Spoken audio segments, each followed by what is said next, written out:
Look, I just want to pick up on a couple of points that were made in the contributions by the National Party, and that is that people don't go, well, men didn't go to war to get a pension. Of course they didn't, and really that's denigrating what they went to war for, and that is, and they didn't go to war necessarily for a sense of adventure either. I mean, they may have wanted that, but most men went to war because they believed that was the right thing to do.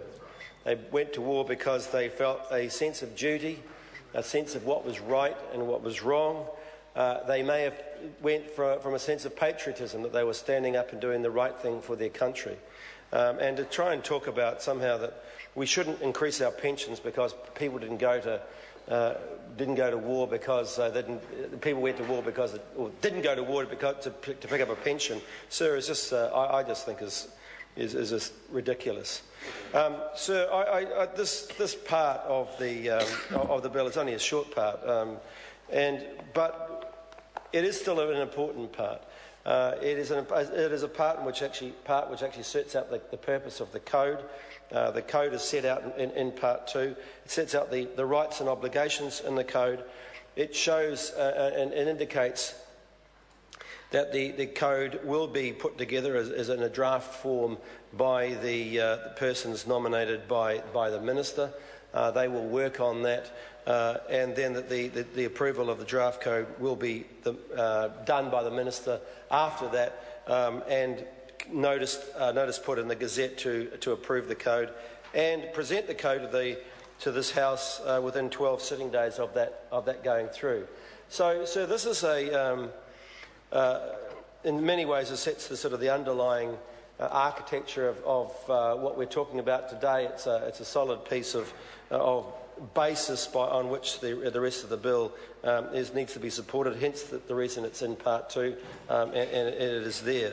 I won't go on any further than that, other to say that there are the obligations and the rights to respect that code is also there, and any amendments that need to be made and how they need to be made are set out in Part 2, Clause 30. But just coming back, sir, I mean, I couldn't let that one go by, about why our soldiers go off to war. They go off and they serve New Zealand well. They do it for a variety of reasons, but they certainly don't have, I mean, it's ridiculous to think of it. A 19-year-old has the possibility of earning a pension in their minds when they go off to war.